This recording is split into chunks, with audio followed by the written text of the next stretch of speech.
Oke, bismillahirrahmanirrahim. Assalamualaikum warahmatullahi wabarakatuh. Selamat malam semuanya. Salam sejahtera untuk kita semua. Semoga dalam keadaan sehat semua ya hari ini. Alhamdulillah kita dipertemukan di webinar bareng Creatify lagi ya. Nah, kali ini dengan Mas Auf sebagai pembicaranya dan saya sebagai moderatornya. Nanti insya Allah 1,5 jam atau ya sampai subuh juga nggak apa-apa, kalau mau Mas Auf silahkan ya.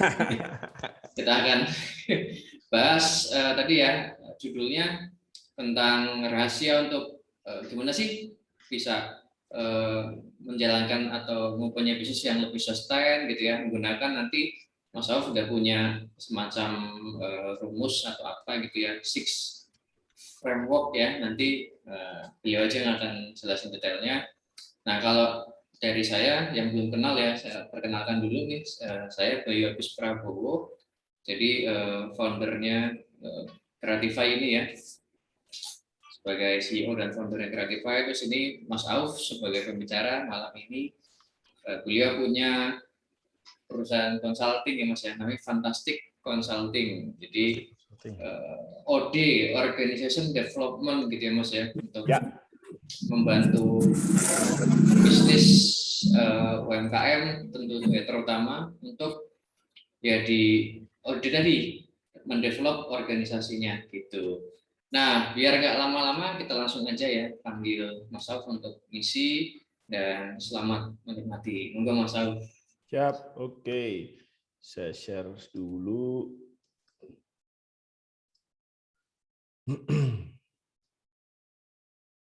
Oke. Oke, bismillahirrahmanirrahim. Assalamualaikum warahmatullahi wabarakatuh. Terima kasih Mas Bayu dan teman-teman semua. Malam ini kita akan membahas tentang step by step membangun organisasi bisnis yang sustain gitu ya. Nah, seperti yang Mas Bayu ceritakan tadi, saya ada konsultan namanya Fantastic Consulting. Kami bergerak di organization development, atau kalau cara kerennya itu membangun super team. Nah, kalau bahasa resminya kita nyebutnya adalah organization development. Nah, organization development itu tidak sekedar bangun tim, tidak sekedar hanya ya udah nyari orang terus udah gitu ya. Nah, kami mulai dari 2017, alhamdulillah fokusnya ke UMKM, dan nanti saya ceritakan juga kenapa kok saya fokusnya ke UMKM. Karena 2 hari yang lalu saya ketemu beberapa teman gitu ya, yang dia di konsultan lain juga, mereka kaget gitu loh, Fantastic ke UMKM, serius ada duitnya. Tapi nanti saya ceritakan kenapa saya memilih jalan ke UMKM. Nah, kami biasa ada framework atau kerangka kerja, kita sebut dengan Fantastic Six Framework, F6F gitu ya. Jadi dia ada 6 langkah yang bisa kita pakai untuk kalau kita mau membangun sebuah organisasi bisnis. Nah, saya akan mulai membiasakan teman-teman mendengarkan kata organisasi ya, karena kalau hanya tim itu mengacu terlalu sempit gitu ya, dia mungkin hanya ke orangnya saja. Tapi bedanya apa kalau organization development? Ya, itu kita nanti akan ngomong sistem di dalamnya, kita akan ngomong bagaimana alur kerja, bagaimana kok ini jadi itu gitu ya. Nah, itu jadi lebih kompleks. Tim itu part of organization gitu. Nah, apa sih Mas Fantastic Six Framework itu? Oke, ada 6 sesuai judulnya ya, Fantastic Six Framework tentunya 6. Kalau 7 jadinya Fantastic Seven Framework ya. Nah, Fantastic Six Framework itu nomor 1, framework pertama, ketika kita mau membangun sebuah organisasi bisnis yang baik, yang sustain, adalah visi atau vision. Ya, ini framework pertama. Kemudian setelah vision, kita harus membahas tentang yang namanya strategi. Ya, strateginya. Yang ketiga ada namanya bisnis proses. Nah, ini mungkin masih asing buat teman-teman yang teman-teman UMKM nih soal bisnis proses. Is okay, nanti saya jelaskan lebih detail. Nah, kemudian yang keempat, framework keempat saya sebut dengan company culture, budaya perusahaan.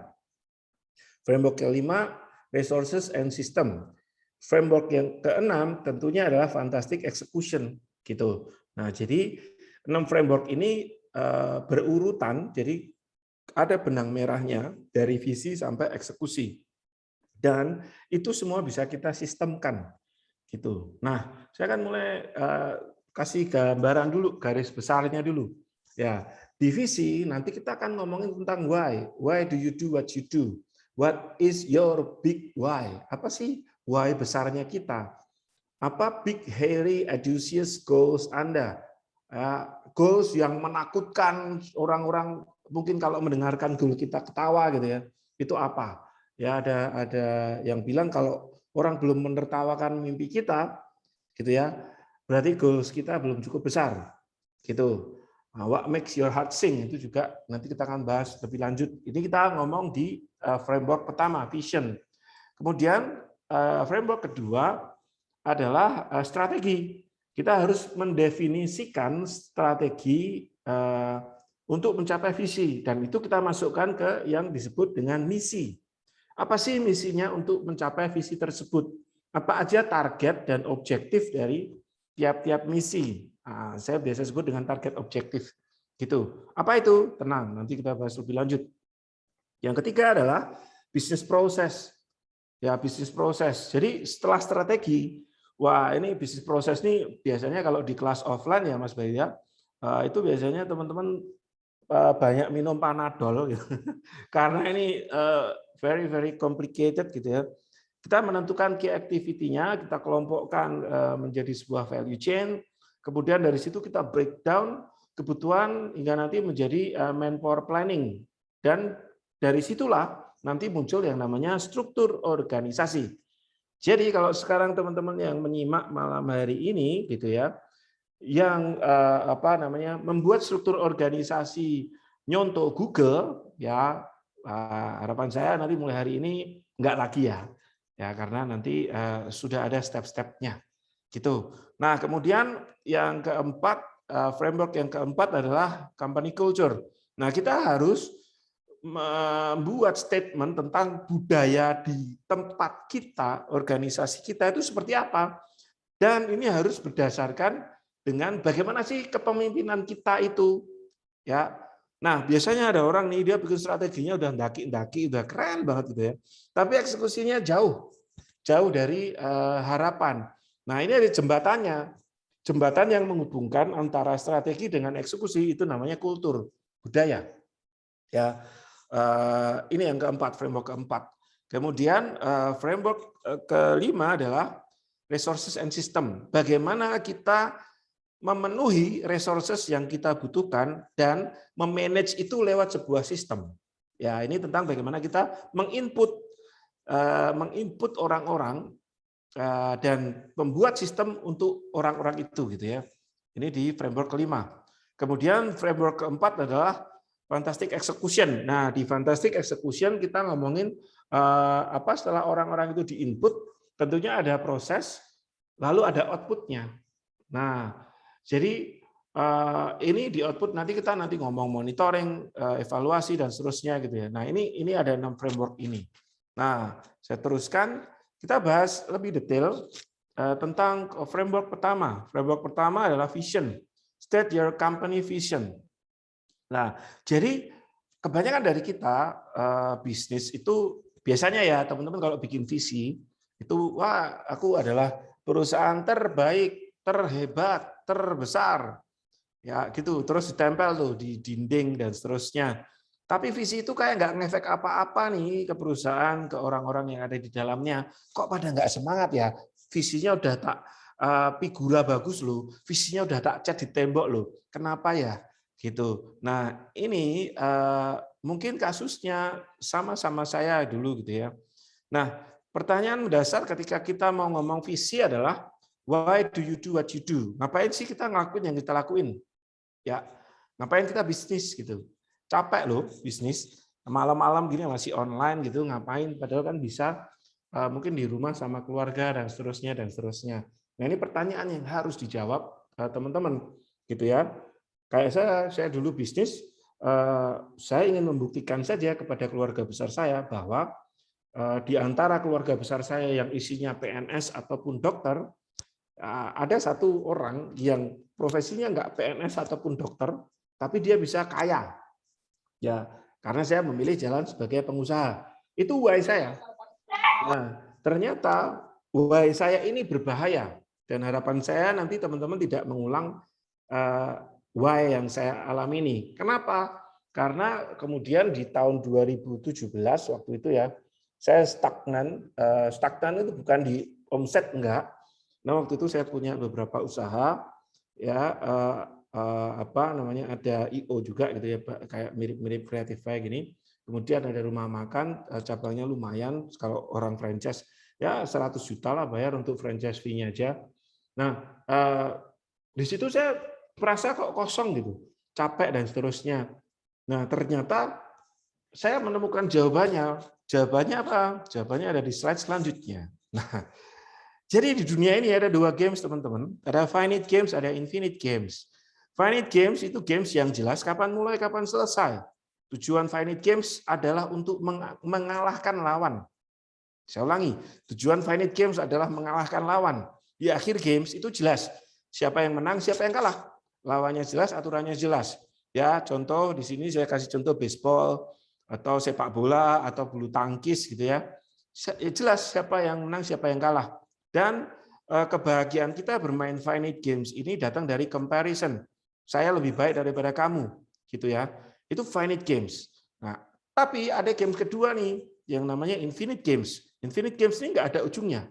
Akan selalu ada, bahkan ketika kita sudah nggak ada. Tujuan infinite games adalah untuk tetap bermain. Beda kan dengan yang tadi. Kalau finite games tujuannya mengalahkan lawan, kalau infinite games tujuannya untuk tetap bermain. Lawannya ada yang diketahui, ada yang nggak diketahui. Peraturannya bisa berubah-ubah. Nah, bisnis itu infinite games. Kesalahan saya tadi adalah saya bermain di infinite games pakai cara finite games. Loh, kok bisa, Mas? Kenapa? Ingat saya tadi, ngapain saya bisnis? Why saya? Why saya adalah mengalahkan lawan. Siapa lawan saya? Keluarga besar saya. Yang dokter, yang PNS.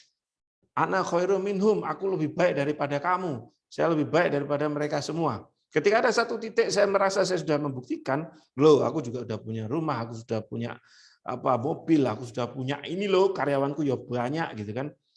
Saya merasa udah terus apa gitu. Nah, saya pakai cara finite, padahal bisnis adalah infinite games.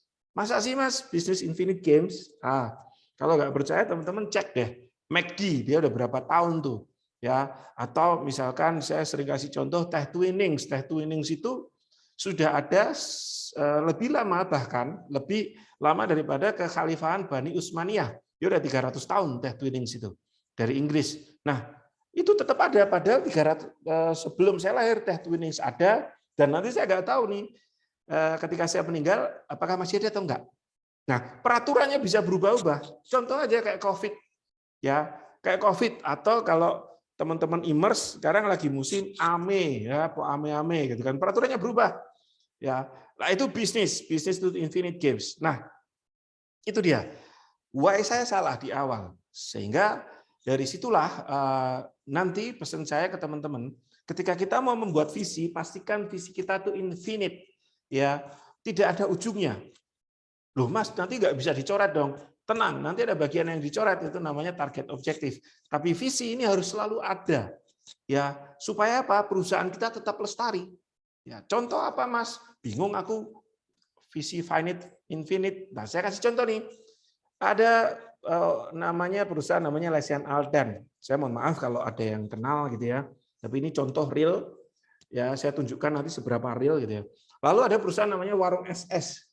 Warung SS saya kategorikan ke infinite company, Lesian Aldan saya kategorikan ke finite company. Ya, di Jogja 5 tahun belakangan setiap ada warung SS ada Lesian Aldan, setiap ada warung SS ada Lesian Aldan, terus gitu, cecerin gitu kan. Lesian Aldan ini baru nih, warung SS sudah 19 tahun. Nah, kenapa Mas Lesian Aldan bisa masuk dikategorikan masuk sebagai finite company? Karena visinya. Saya cari visi Lesian Aldan, saya nggak dapatkan di websitenya. Padahal website itu kan gambaran perusahaan ya. Saya malah dapatkan di Santara nih. Dan saya nggak tahu apakah benar ini visinya atau enggak, karena nggak ada. Nah, visi Lesian Aldan adalah menjadi raja kuliner Nusantara. Sedangkan Visi warung SS adalah mensejahterakan para personil perusahaan dan keluarganya, para pihak yang mendukung, dan kebermanfaatan bagi lingkungan masyarakat. Sumbernya dari website warung SS sendiri. Nanti teman-teman bisa search. Ya, Mas, aku masih bingung nih. Kok bisa sih Raja Kuliner Nusantara itu finite? Nah, ini nih. Karena visi inilah saya mulai paham. Kenapa setiap ada warung SS di situ Aldan buka? Karena begini, kurang lebih mindset-nya dia adalah raja itu berapa sih? Raja itu kan satu.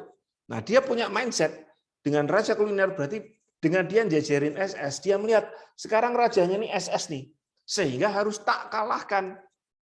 Ya, tujuan Finite Games mengalahkan lawan.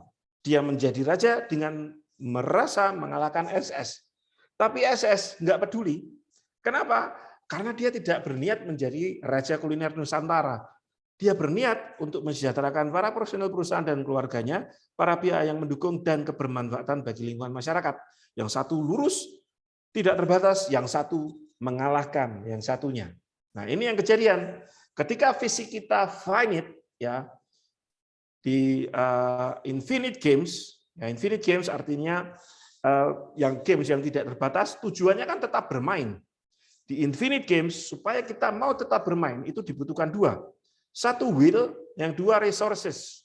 Will and resources. Resources itu gampang, bisa dicari. Ya, dari luar tuh cari orang masukin, itu resources. Ya, cari modal masukin, itu resources. Tapi will itu keinginan, dia datangnya dari dalam. Ini seperti yang saya alami. Ketika sampai satu titik, oke, saya udah nggak ada keinginan nerusin bisnis lagi. Ngapain? Ya, udah selesai, hilang satu, hilang semua. Infinite Games butuh dua, will and resources. Ya, nah, Aldan balik ke sini, ketika dia merasa sudah menjadi raja, bisa jadi dia merasa udah selesai, finite, terbatas, gitu kan? Ya, dan visi ini egosentris menurut saya. Raja itu berapa sih? Satu kan? Nah, kalau visinya menjadi Raja Kuliner Nusantara, siapa paling diuntungkan dari perusahaan ini? Maka jawabannya adalah bisnis owner-nya. Ya, karena rajanya kan bisnis owner-nya, yang punya bisnisnya kan, Aldannya kan. Nah, sedangkan kita lihat visinya SS mensejahterakan para personil perusahaan dan keluarganya, para pihak yang mendukung, kebermanfaatan bagi lingkungan masyarakat. Wih, impact-nya banyak gitu.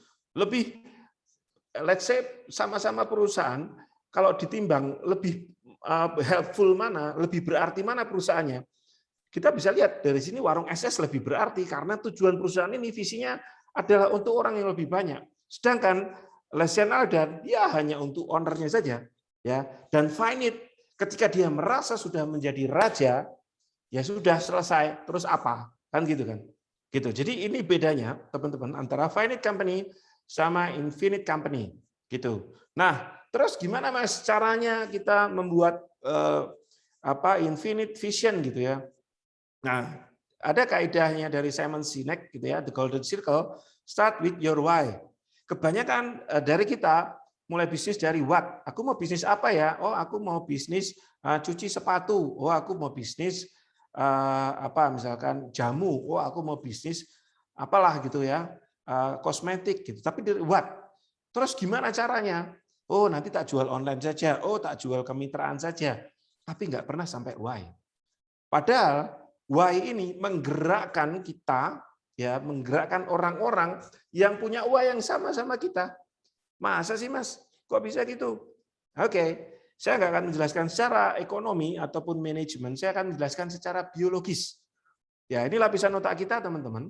Lapisan paling luar namanya lapisan neocortex, rational thinking brain.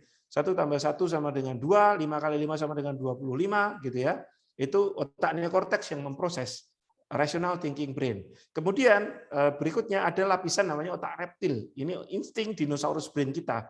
Survival kita di sini, ya, kebutuhan seks, makan itu di sini, ya. Dan otak paling dalam, ya, dan ini adalah otak yang mengatur perilaku kita, apapun yang kita pikirkan, ini adalah limbic brain atau otak pengatur. Nah, otak pengatur ini emosional atau feeling brain.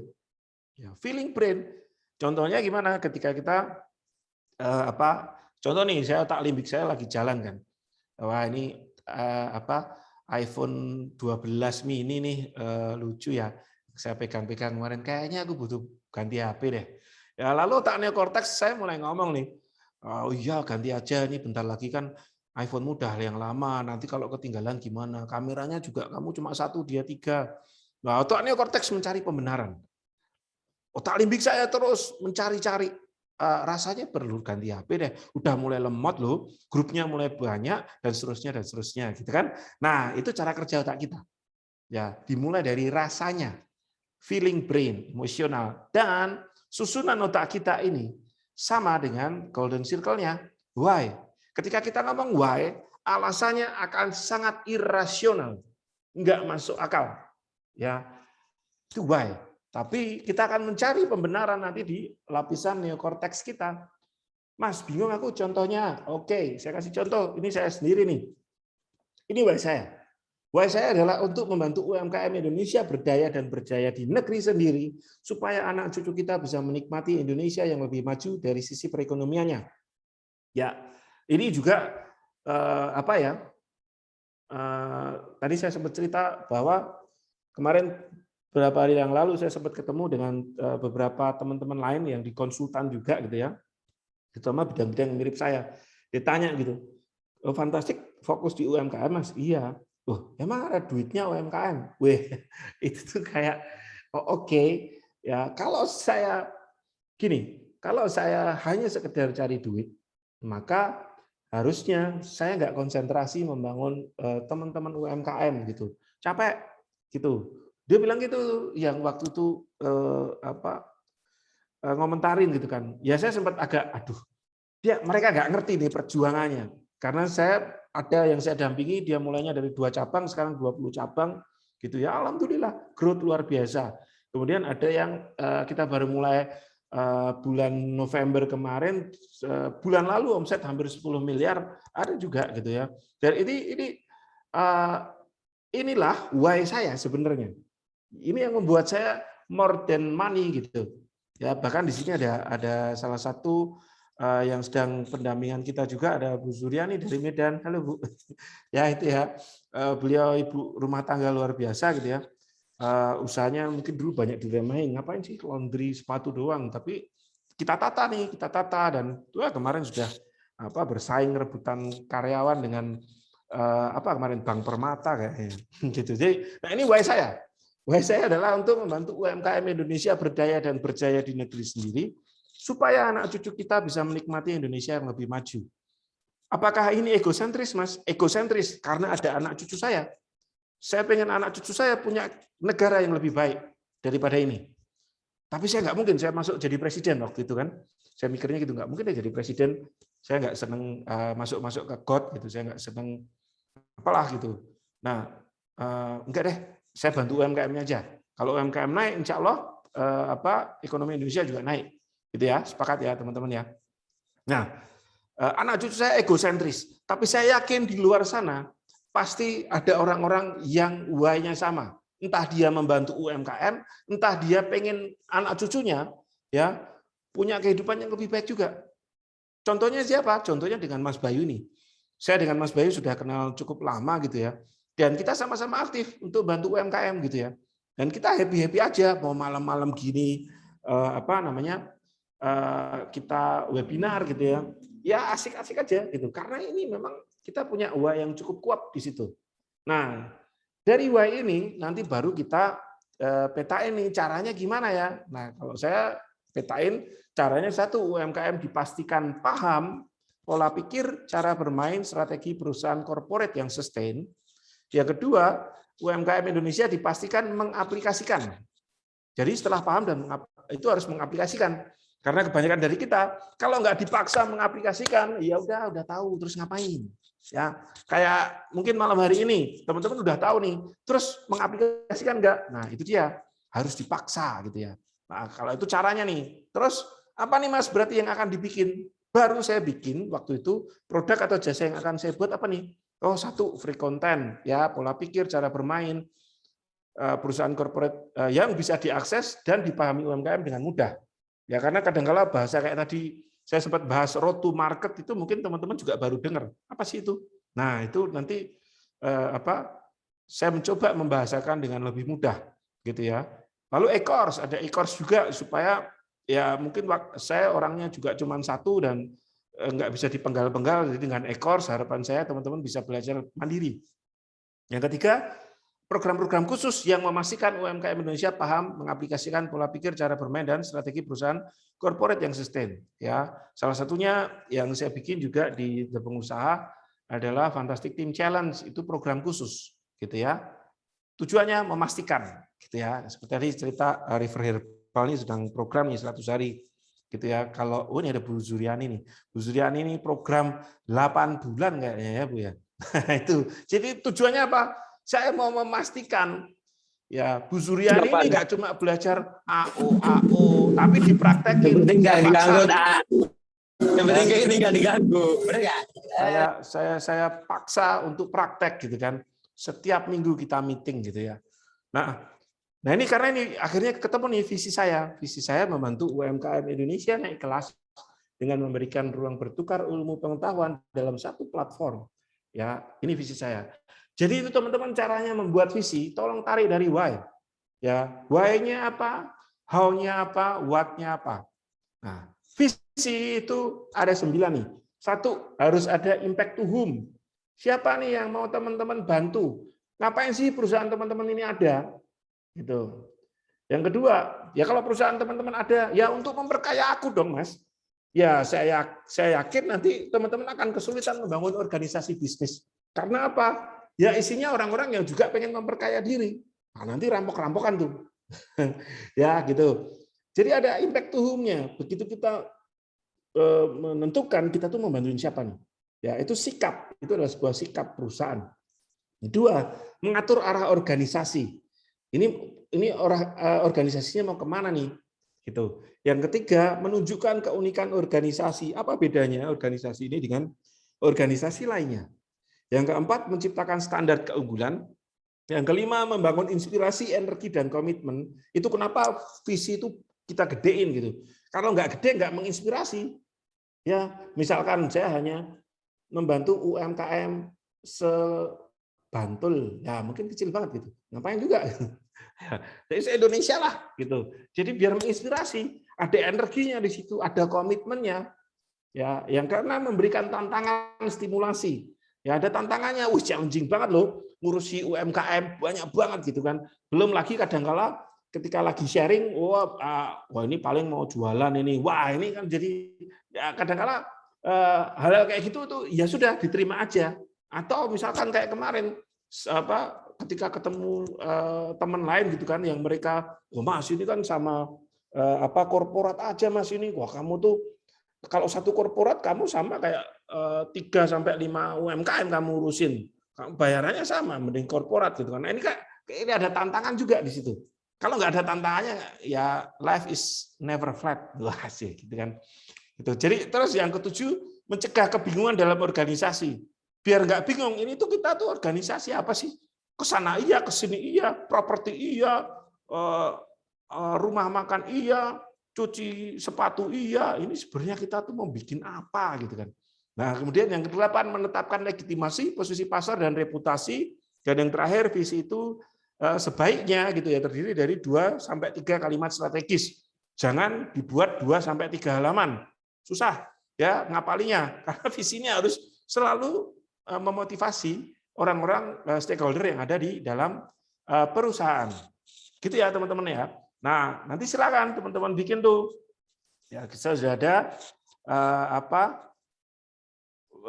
how, why, how, what-nya gitu ya. Silakan teman-teman nanti bikin aja. Why-nya gimana, how-nya gimana gitu kan. Seperti yang saya contohkan tadi. What-nya apa nih gitu ya. Lalu dituliskan dari sini visinya apa gitu ya. Nah, itu framework pertama nih. Ya, detail ya. Jadi harapan saya dengan visi yang saya jelaskan secara detail itu bisa merubah mindset teman-teman dan menginspirasi orang lain juga gitu ya. Nah, framework yang kedua adalah strategi. Strategi adalah bagaimana cara mencapai visi. Atau saya tambahin, strategi adalah menentukan apa yang enggak kita lakukan. Oke, jadi ini kita akan fokus, strategi fokus. Nah, bagaimana nih cara membuat strategi? Kita definisikan di misi gitu ya. Kita membuat strategi besarnya, kita tuangkan ke dalam misi perusahaan. Contoh nih, teman-teman, misalkan teman-teman visinya membahagiakan orang tua, maka misinya nanti isinya adalah bagaimana sih kita mendefinisikan cara kita membahagiakan orang tua. Ya, misal ketika visinya membahagiakan orang tua, ya maka misinya misalkan mengumrohkan orang tua, membelikan rumah, menelpon setiap hari, itu misi. Ada strateginya. Jadi kita itu tahu, oh ini itu kita sedang membahagiakan orang tua ya, gitu. Nah, kemudian nanti kalau kita sudah tahu caranya gimana, kita harus detailkan ke yang namanya target objektif. Target objektif. Jadi ada target, ada objektif. Ya, contoh nih, kalau tadi visinya membahagiakan orang tua, misinya mengumrohkan orang tua, maka target objektifnya adalah misalkan punya uang cash 200 juta di 2021. Gitu. Loh Mas, kok 200 juta? Loh iya, Bapak Ibu gitu kan, aku, kita sendiri gitu kan. Terus misalkan ini tuh udah 90 juta lah, let's say gitu kan. Terus mertua 2 misalkan, terus istri gitu kan. Jadi kan hampir 200 juta lah nanti untuk uang saku juga. Nah, jadi jelas objektifnya adalah uang cash di 2021, targetnya adalah 200 juta. Ya, jadi ini bedanya target sama objektif.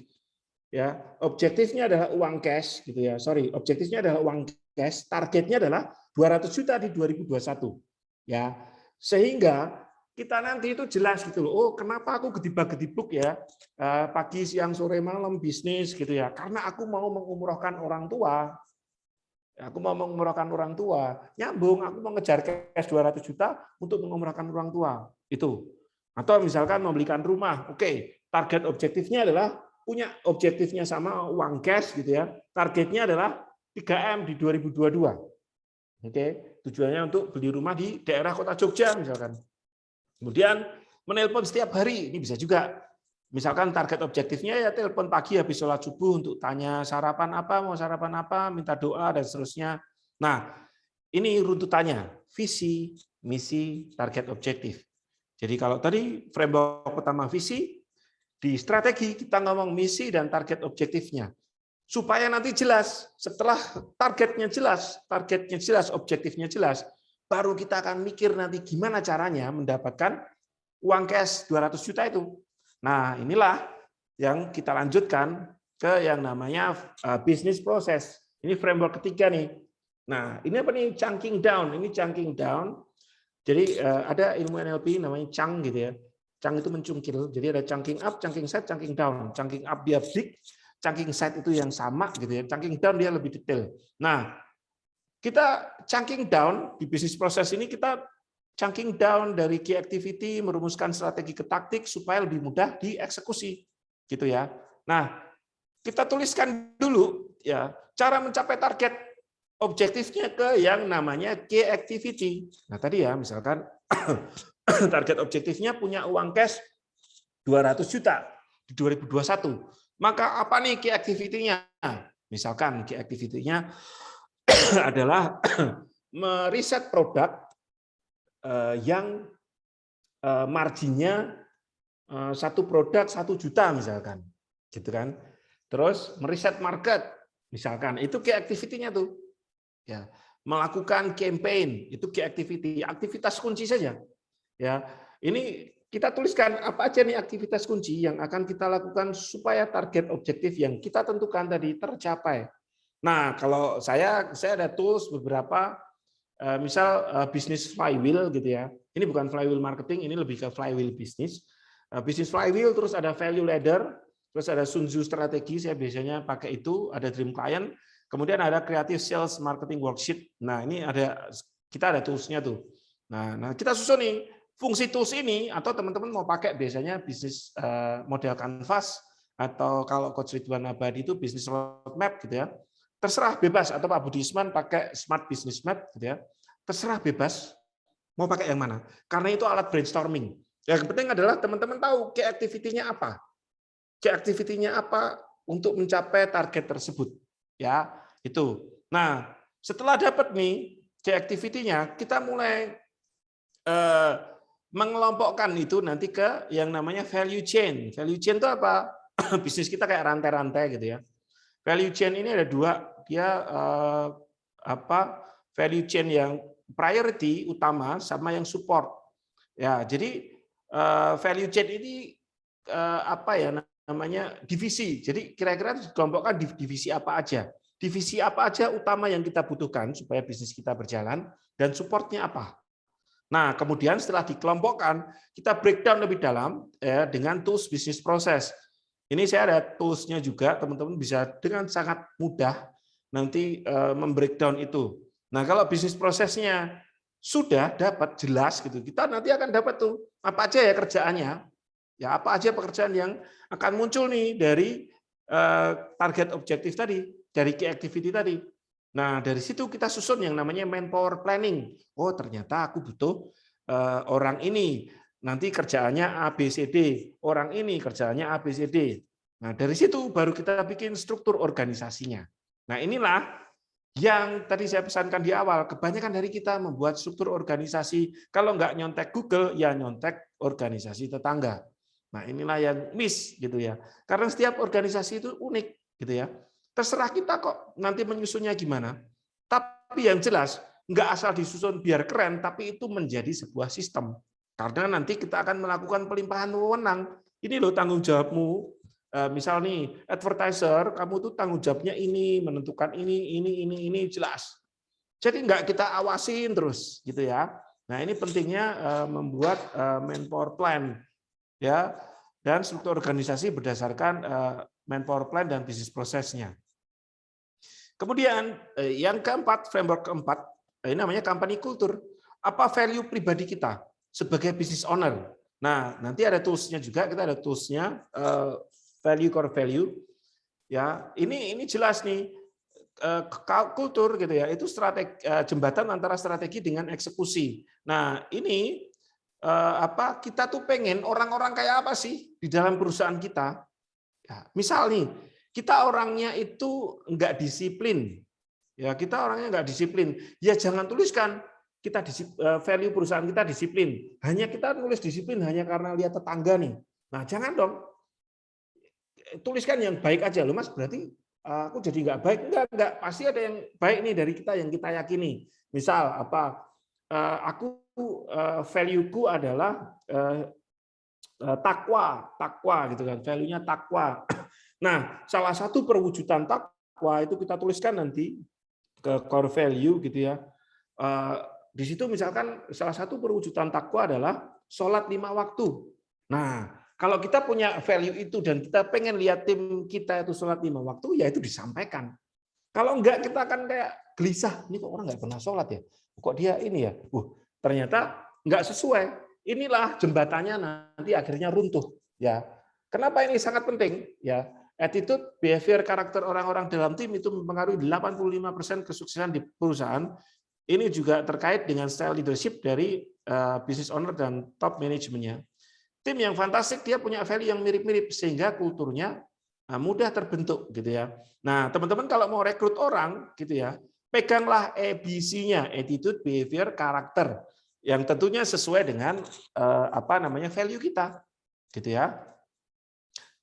Tim yang fantastik punya value yang mirip-mirip sehingga kulturnya mudah terbentuk. Kemudian itu framework keempat. Kemudian framework kelima adalah resources and system. Bagaimana sih inputnya? Bagaimana cara kita memasukkan orang? Tadi udah ditata tuh. Oh, strateginya begini, key activity-nya ini. Berarti kita butuh orang ini. Ya, terus orang ini tuh aku pengen perilakunya seperti ini. Nah, inilah yang harus kita benahi inputnya. Ya, dicek lagi nih. Sudah sesuai enggak orang-orang yang kita masukkan gitu ya? Sudah sesuai enggak gini? Kalau misinya manjat pohon ya atau misinya misinya manjat pohon, lalu di situ ada kuda, di situ ada tupai, lalu ada lumba-lumba. Mana yang akan kita pilih untuk menyelesaikan misi? Tentunya akan tupai. Kita nggak akan pilih lumba-lumba untuk manjat pohon gitu ya. Nah, kita seringkali karena mungkin lumba-lumba udah ikut aku dari awal ya. Kalau nggak tak suruh manjat pohon aku nggak enak. Ya nggak akan bisa lumba-lumba itu manjat pohon gitu kan. Nah, ini kita harus cek nih. Ya, teman-teman nanti silakan dicek lagi strategi, bisnis proses, kulturnya gitu ya. Itu sudah mendukung untuk mencapai visi belum? Orang-orang kita udah sesuai dengan itu belum? Kalau belum, ya kita input ulang. Kita input ulang. Gitu ya. Kalau perusahaan baru itu enak gitu ya, karena bisa mulai dari nol. Bagi perusahaan lama, coba nanti dicek people profiling-nya lagi. Yang kita butuhkan untuk future. Ya, kalau teman-teman mau misal ngejar target 100 miliar. Nah, maka sudah cukup belum tim yang di dalamnya itu untuk mencapai sana? Kalau tim di dalamnya belum pernah mencapai ke sana, ya tentunya juga kayak pakai Honda Vario ya ikut MotoGP gitu kan. Nah, itu beda balapan gitu. Nah, angkut orang-orang yang tepat minimal ini ya teman-teman ya, secara ABC, attitude, behavior, karakter.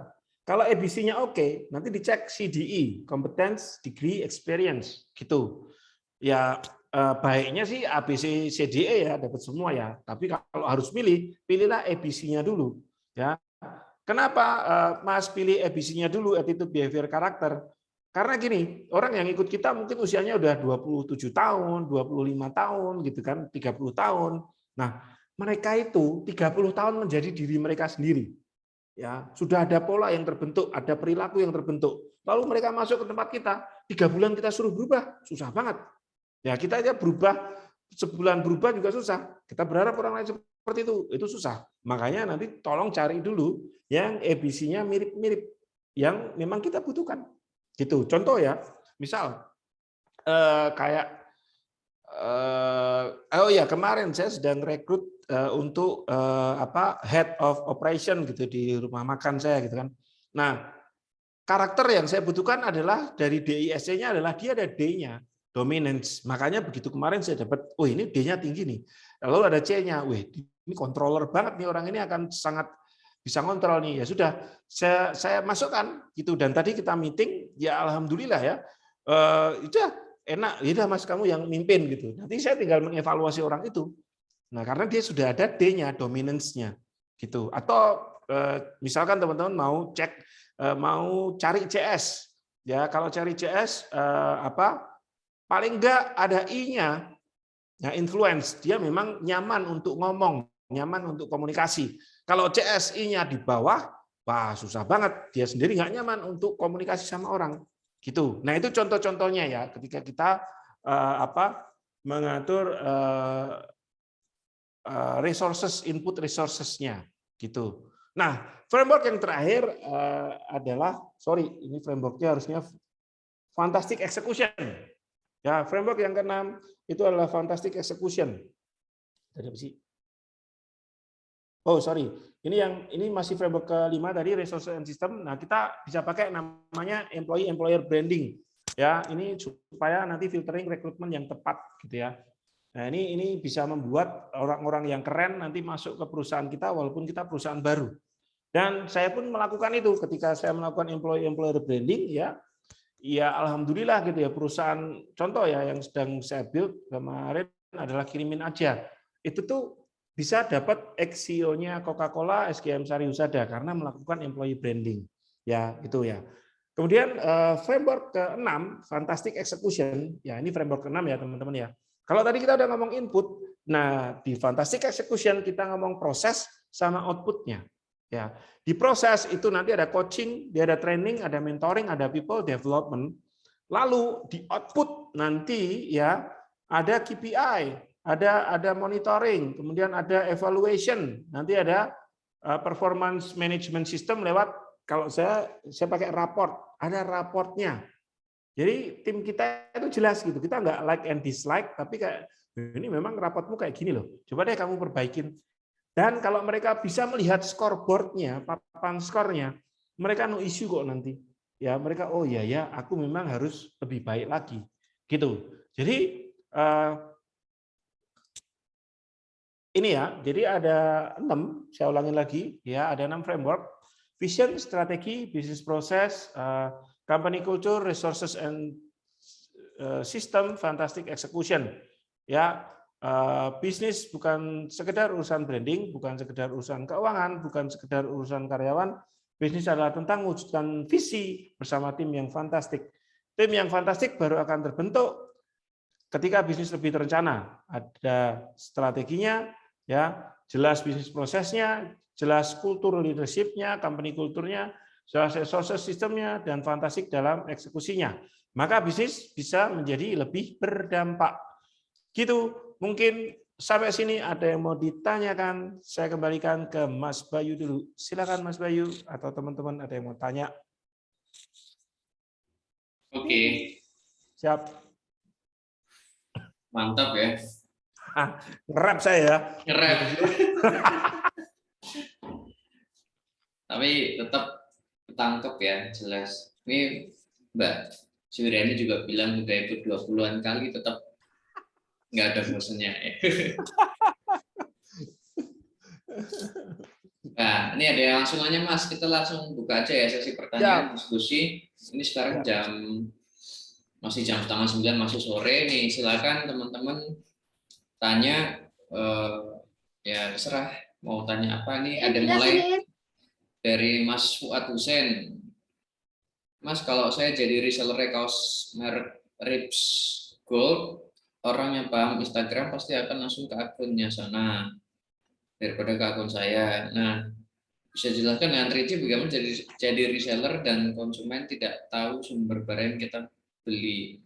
Gimana orang S mensejahterakan, apakah digaji tinggi atau bonus? Gimana perusahaan seperti Ruang Guru, Traveloka bisa sukses padahal pendirinya belum punya pengalaman kerja di perusahaan orang. Nah, langsung 3 pertanyaan, Mas. Wah, langsung 3 pertanyaan. Oke, pertanyaan pertama ya, saya jawab ya. Wah, berat-berat nih pertanyaannya. Siap.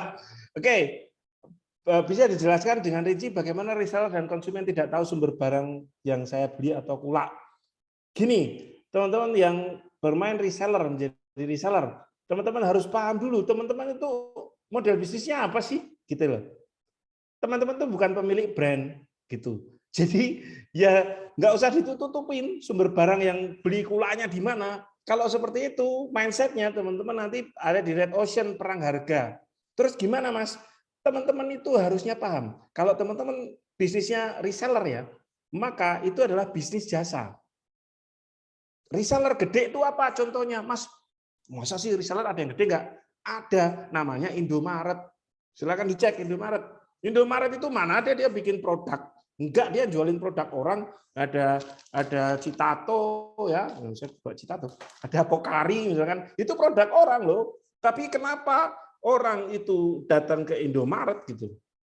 Oh Mas, Indomaret terlalu besar. Oke, saya kasih contoh. Di Jogja itu ada Dop and Dapper. Itu toko sepatu. Ya, dia jualannya ada Vans, ada Nike, ada Adidas. Menariknya di Mall Barut Mall Plaza, Dop and Dapper itu sebelahnya Vans. Asli. Dia jualan Vans juga asli. Dan di sebelah kanannya itu Nike. Di Dop and Dapper jualan Nike juga. Nah, ini ada Nike. Dop and Dapper juga rame. Gitu ya. Nah, ini ketika kita belum punya brand, ya jadilah brand kita sebagai penjual. Kita tuh tokonya apa? Ya, jadi nggak usah, nanti nggak tahu. Internet itu sekarang sudah membuat orang tahu masa lalu orang lain juga. Jadi jangan ditutup-tutupi. Justru kalau kita tutup-tutupi, ya itu jadi nggak fokus ke model bisnis kita. Kalau teman-teman reseller, fokuslah ke pelayanan. Jadilah bikin aja nama tokonya apa. Ya, di toko ini saya jualan A, B, C, D, gitu boleh malahan. Gitu ya. Semoga menjawab. Terus pertanyaan B-nya dari Mas Fuad Hussein, bagaimana warung SS mensejahterakan pegawai? Haruskah digaji tinggi bonus? Nah, ini kebanyakan orang kalau ngomong sejahtera itu ngomongnya gaji tinggi bonus gitu ya. Oke, Mas Fuad, saya ada satu orang di dalam tim saya, ex-CEO Coca-Cola, ex-CEO-nya Sari Husada, beliau nggak digaji di tempat saya. Kenapa mau? Ya. Gitu, karena visi. Satu, karena visi. SS itu mensejahterakan. Oke, Mas, tapi mensejahterakannya gimana? Mensejahterakan itu tidak harus dengan uang. Diperhatikan, ya, berterima kasih, ya, ada di kala mereka lagi butuh kita. Itu juga, kalau kita mikirnya masih mindsetnya masih uang, Manusia itu cuma pengen satu kok, more, lebih dari sebelumnya, uangnya pengen lebih gitu ya. Nah, cara SS gimana? Yang saya dapat ketika saya waktu itu ngisi di SS ya, mereka ada, misal SS itu membuatkan playgroup khusus untuk anak-anaknya pegawai warung. Jadi anak-anaknya dititipin tuh di playgroupnya SS. Kalau teman-teman di Jogja itu ada daerah Monjali, Monumen Jogja Kembali, ya di belakangnya Monjali, itu ada tuh playgroupnya SS. Nah, itu mensejahterakan juga loh. Anakmu titipin sini, kamu kerja, kamu nggak usah mikir anakmu. Ini di sini dilatih, luar biasa itu. Ya, kemudian apalagi SS itu mensejahterakan pegawainya. Ya didaftarkan BPJS. Pak Yoyo tuh cerita, aku tuh BPJS itu keluarnya sekian miliar gitu kan. Wah, SS itu kayaknya sudah menjadi milik pemerintah deh karena pajaknya segitu. Ini segini saya dapatnya cuma sekian persen gitu kan.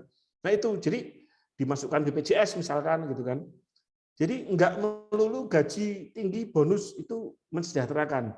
Itu perlu iya gitu, tapi dengan perhatian, dengan mereka dikasih waktu istirahat yang cukup ya. SS itu kalau di luar kota mereka ada kayak mes sendiri juga gitu kan. Terus dilatih, ada pelatihan yang membuat mereka berkembang. Kebutuhan manusia kan macam-macam tuh. Ya itu ya kurang lebih. Ada pelatihannya juga kok. Mereka bisa naik jabatan, itu juga dilakukan SS. Banyak gitu ya. Terus gimana perusahaan seperti Ruang Guru, Traveloka bisa sukses, padahal pendirinya belum punya pengalaman kerja di perusahaan orang. Nah, ini dia nih, namanya the power of ordal, orang dalam.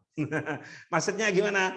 Gini teman-teman, kalau kita lihat Ruang Guru, Traveloka, dan ini yang saya rasakan sekarang dikirimin aja, ya mereka mengenyam pendidikan di luar negeri.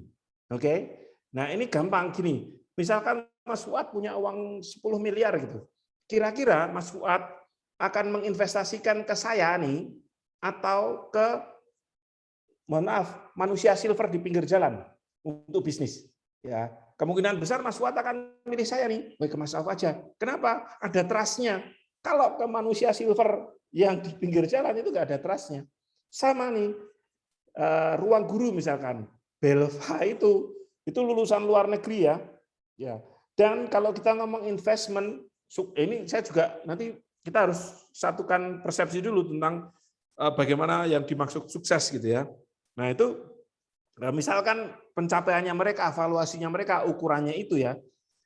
Belva itu lulusan luar negeri gitu ya.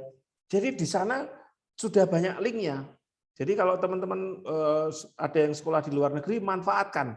Karena ketika kita ada di negeri orang, kita akan kayak hubungannya makin erat. Itulah yang saya sebut tadi dengan the power of ordal. Contoh, kemarin ada satu startup, saya agak lupa namanya, tapi dia baru 1,5 tahun. Tapi dia mendapat pendanaan sekitar 1, sekian T. Ya, kok bisa itu 1, sekian T? Orang-orangnya gimana? Oh, ternyata pernah di MIT, pernah di sini, pernah di situ.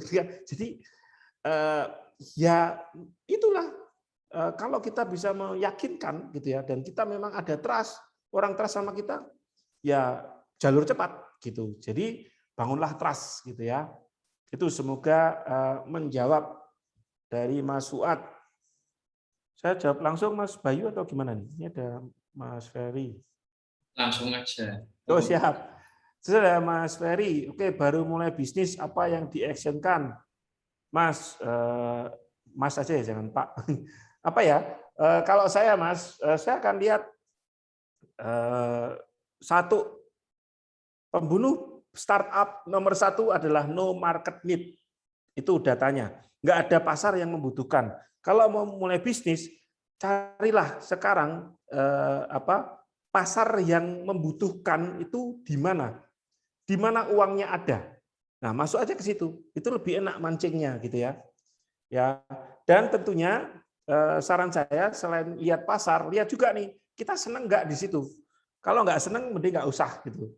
Ya, misalkan pasarnya sekarang yang lagi bagus ekspedisi misalkan. Nah, kita mau masuk tapi kita nggak senang ya nggak usah gitu kan. Atau kita nggak bisa jadi the best gitu di bidang itu gitu. Ya nggak usah gitu. Jadi cari marketnya, pasarnya mana nih, uangnya ada di mana, show me the money gitu ya. Karena di masa pandemi ini ada yang lagi drop banget, ada yang lagi naik banget gitu kan. Cek aja market itu sekarang lagi butuh apa? Cek pasarnya. Nah, ini juga saya lupa kaedahnya siapa, tapi kan dulu kayaknya sahabat Nabi ya, ketika mulai bisnis kamu mau modal atau apa, tunjukkan aku jalan ke pasar. Nah sama, kalau mau mulai bisnis cek pasarnya, mana yang mau kita layani. Fokus ke situ, riset ke situ, tanya orang-orangnya ya, nanti kita jadi tahu, oh ternyata butuh ini toh, oh butuh ini toh, butuh ini toh. Nanti enak banget. Gitu ya, semoga menjawab Mas Ferry dan sukses untuk bisnisnya. Mas Komet nanya tuh. Wah, ini dia nih guru saya nih Mas Gomet. Siap Mas Gomet. Apa cara paling efektif untuk membangun sense of belonging tim biar tim kerja lebih bergairah? Satu Mas Gomet, menurut saya adalah dari visi. Visi kita kalau kita nggak sama nih, ya contoh saya punya visi tentang membantu UMKM naik kelas. Kalau tim saya nggak punya apa ya, sense of why yang sama di situ, mereka juga tertarik dengan UMKM, mereka mungkin malas ya. Dan saya biasanya menunjukkan juga ke tim. Contoh ya, misalkan ini mumpung ada Bu Suryani juga, jadi kayak, wah ini Bu Suryani nih ada perkembangan gini nih, saya ajak juga nih tim, wah ini loh alhamdulillah yo, Blex itu begini-begini ya, sekarang wah perkembangannya seperti ini, sudah sebelahan iklannya sama Permata, Bank, nah, gitu kan. Nah, tim saya juga ceritain Mas Komet, supaya apa? Supaya mereka juga ini bagian dari itu. Ya, dan saya juga libatkan. Tim kita tolong juga dilibatkan dengan orang-orang yang stakeholder yang tentunya menuju juga ke visi yang sama. Gitu Mas. Dan yang jelas sih dicek input proses output ya. Kalau inputnya belum sesuai ABC-nya sama kulturnya sama kita gitu ya, ya jangan dimasukkan. Ya kalau saya filter dari input tuh. Misal kayak locker, kalau locker saya bikin nih, ayo ikut ambil peran dalam memajukan perekonomian Indonesia. Nah di situ saya tuliskan tuh syarat-syaratnya Mas Gomet gitu. Jadi orang yang masuk ke filter, kasih tes macam-macam nih. Kayak ini saya lagi ngirimin tes itu, coba kalau kamu jadi CEO perusahaan ini kamu akan ngapain? Nah, kalau mereka interest sama kita Mas Gomet, masuknya aja itu sudah kita filter sedemikian, mereka akan senang gitu. Ya, mereka ngirim, ini kayak kemarin saya sudah lihat beberapa ada yang ngirimin cerita, dia cerita tentang saya kalau jadi CEO saya akan begini. Nah, itu ke filter tuh. Nah, terus prosesnya nanti begitu masuk, nah tadi kita cerita ini loh hasilnya kita kayak gini loh. Ya, oh ini nih alhamdulillah River Herbal sudah sampai segini loh sekarang. Wah, itu mereka seneng gitu ya. Lalu ya lalu kita kasih feedback, outputnya kita kasih feedback. Kita kasih tahu harapannya kita ke mereka apa. Harapanku tuh kamu tuh lebih antusias ya. Tapi kenyataan kok beberapa minggu ini kamu kelihatan ngelokro ya. Nah, saya tuh ya agak kecewa kalau kayak gitu. Nah, tolong diubah ya, misal. Jadi input proses outputnya dijalanin. Itu paling Mas Gomet kalau kita ngomong efektivitas, sense of belonging. Siap, ditunggu kalau mau donat lagi Mas Gomet. Oke, yang lain silakan, masih ada waktu tanya pada Mas Auf tentang tadi ya, ada 6 framework, dan ini saya juga udah nerapin ya, emang jadi beda. Ini testimoni jujur, bukan karena itu kok. Alhamdulillah ya Mas ya. Ya, jadi lebih enak sekarang. Udah jelas lah, dari visi misi, terus ya semua jelas, itu enak, lebih enak dari yang sebelumnya. Moga teman-teman ada yang mau tanya enggak ini? Itu ada lagi tuh masuk aku. Berarti nggak masalah jualan, meski ketahuan sumbernya nggak masalah Mas, rezeki nggak ketukar. Kalau saya kemarin malah menyarankan ya, misal siapa ya kemarin ya?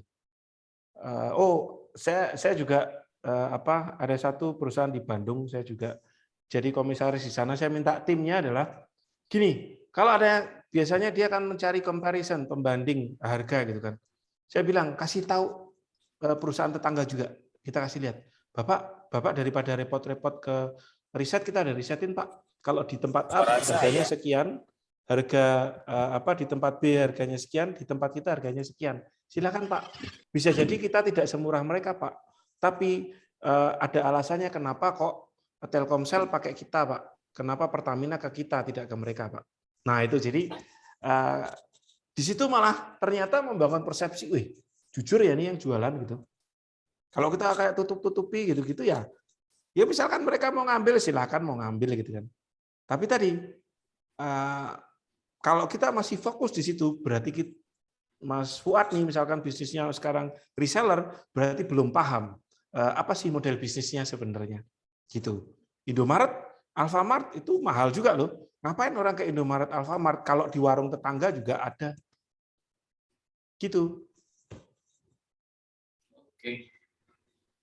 Gitu Mas Fuad ya. Jadi tadi bisnis modelnya diperjelas dulu gitu ya Mas ya. Siap. Mau ke arah mana. Reselleran tuh bisa jalan ya kalau jelas kayak Indomaret itu kan. Betul. Menjual produknya orang lain. Ya walaupun sekarang udah mulai bikin produk sendiri ya. Iya. Tapi kan nggak semua juga kan. Ya betul. Gitu. Ayo, monggo yang lain teman-teman ada yang mau tanyakan. Padahal di grup ada banyak banget yang ikut sama dikit. Siapa tahu ini tanya Bu Suryani nih, Bu. Saya nggak nih, Bu, tidur. Suryani. Ya. Nah, wow. Bu, tadi Mas pulang. Wah, ya siap. Ini teman-teman ini ibu kita dari Medan itu luar biasa ya. Dulu tuh ketemu saya pertama kali, ngapain sih Mas ngomong visi-visi gitu ya. Jualan laundry Ya. ini. Cerita Bu tentang Fantastic Six Framework nih Bu. Sharing dikit dong. Kepake enggak nih Ya, yang saya share tadi? Itu kayaknya udah berkali-kali ya Mas ya, tapi tetap aja mantengin terus. Sebenarnya kalau cerita visi misi dulu awal-awal kan cuma ngerasa itu adanya di lembaga resmi, terus itu adanya di sekolah, adanya di yayasan gitu ya, enggak di laundry gitu. Nah sekarang di laundryku itu udah keren banget.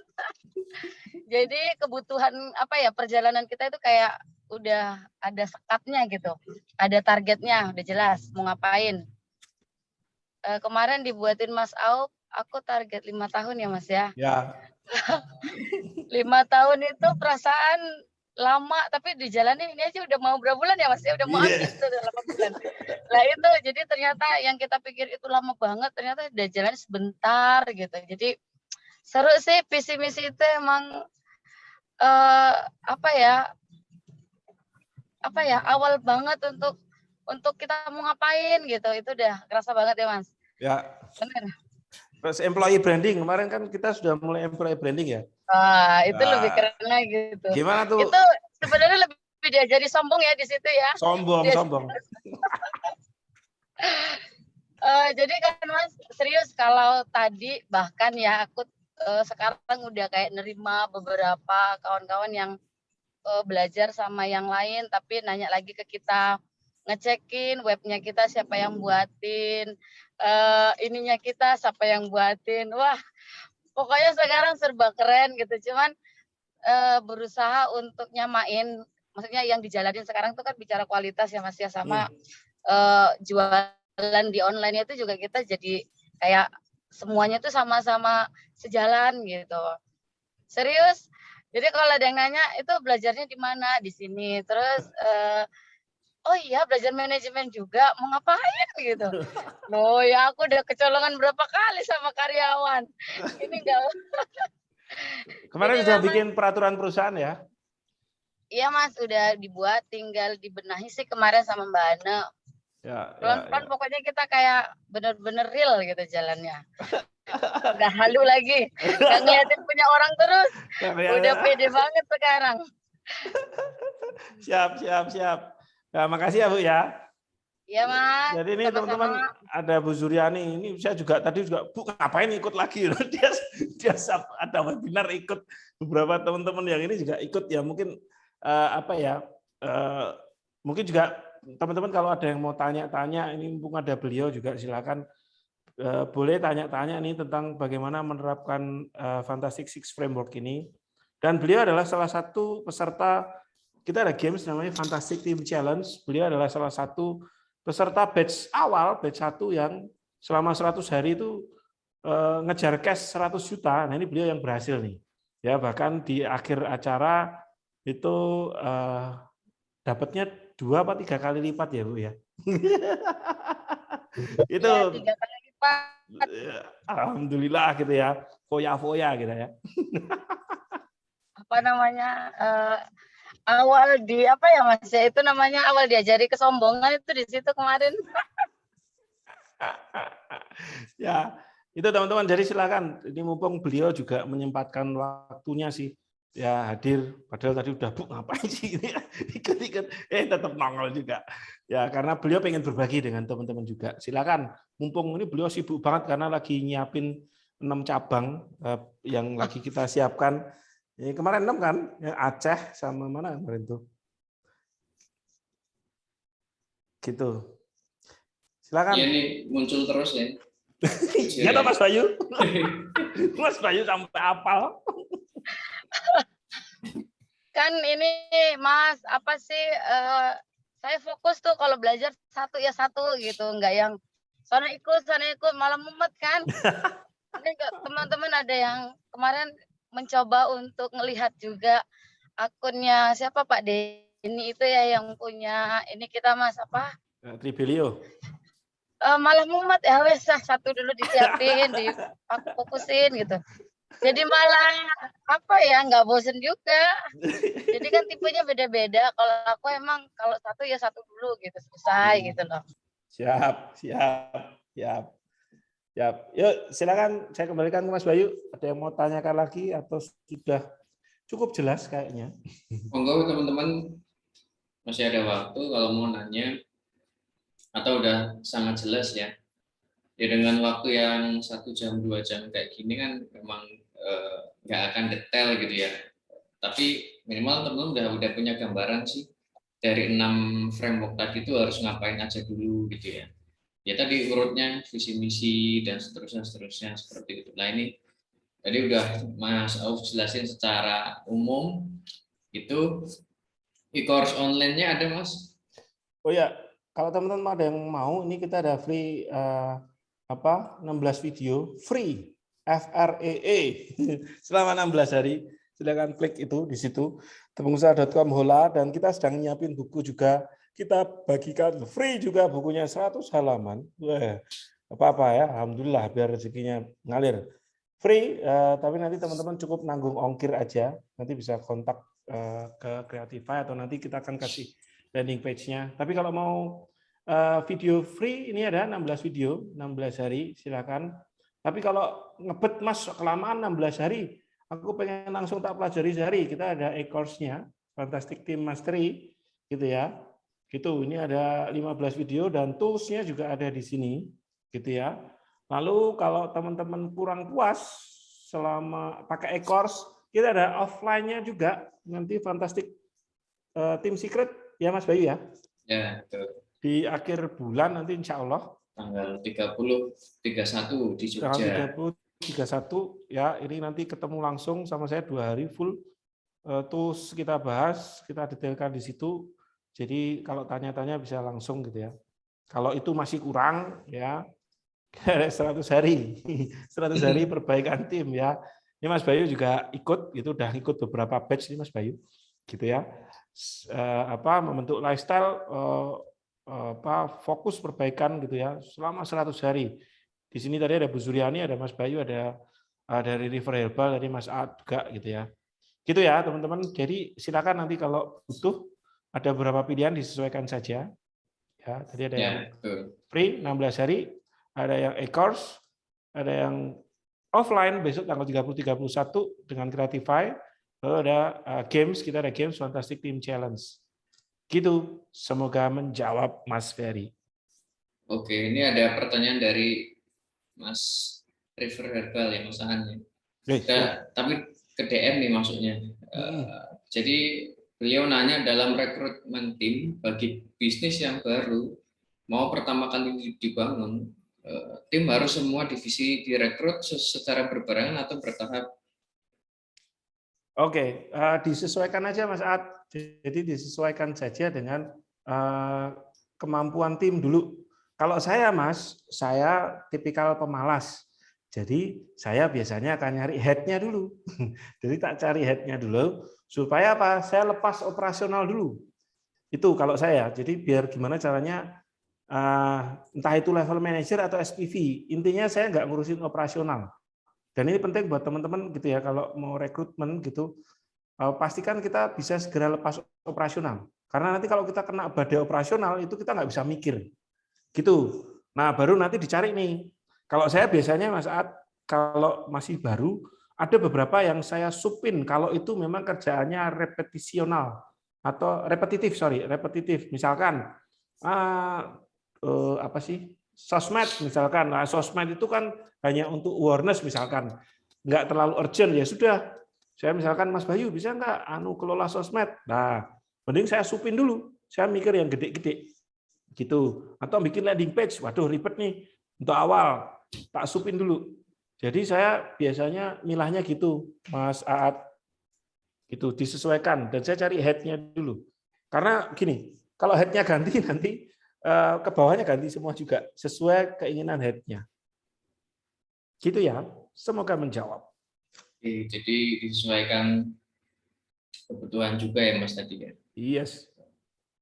Kalau yang udah mantap, sumber daya semua lengkap, ya mungkin langsung dibentuk semua juga nggak apa-apa ya Mas ya. Betul. Kalau udah mantap semua, produknya udah market fit segala macam, wes langsung gas. ya, dana ada dan seterusnya. Oke, gitu Mas Aat ya, sorry. Mas Aat. Ada lagi teman-teman yang mau tanyain? Ya kalau untuk informasi detail tadi ya ada e-course, ada buku workshop, nanti saya akan share ulang di grup yang biar nggak lupa. Nanti juga ada info-info menarik juga ya yang ikut di grup webinar ini, nanti ada info-info menarik, teman-teman bisa cek nanti di grup gitu. Nah juga rekamannya kita share supaya yang ini nggak ikut, ada malah sepertiga aja yang ikut ya, nanti bisa nonton dan bisa nyimak sharing dari Mas Auf seperti itu. Kita tunggu, masih ada pertanyaan nggak kira-kira? Ya, udah jam 9 juga. Sudah ngantuk ya? Udah pada ronda. Nah, itu Bu Zuryani udah sampai rumah aja itu kayaknya. Ngebut amat tuh. Deket sih Mas dari base ke rumah. Oh iya. Siap. Oke, udah nggak ada ya teman-teman? Ada, cukup jelas Mas Bayu kayaknya. Cukup jelas ya. Oke, yaudah kalau gitu, kalau sudah nggak ada yang tanyain, kita tutup webinar malam ini. Terima kasih Mas Auf ya dan teman-teman semua yang sudah ikut webinar malam ini. Insya Allah bermanfaat ya. Apalagi kalau terapin lebih bermanfaat lagi. Dan tadi kalau mau lebih detail ikut tadi yang menerapkan six framework-nya, bisa pilih sesuai kebutuhan, sesuai selera. Kadang ada yang senangnya ketemu ya Mas ya, ada yang cukup online, ada yang baca buku. Silakan, nanti ada opsinya semua. Nanti insya Allah saya share di grup gitu infonya. Oke, terima kasih semua teman-teman. Mohon maaf kalau ada salah-salah kata. Terima kasih Mas Auf dan semua yang hadir di sini. Semoga bisa ketemu lagi di lain-lain kesempatan ya. Oke, saya tutup webinarnya. Sekian dari saya. Assalamualaikum warahmatullahi wabarakatuh. Terima kasih semua. Terima kasih semuanya, Bu Zuryani, Mas Aat, semuanya.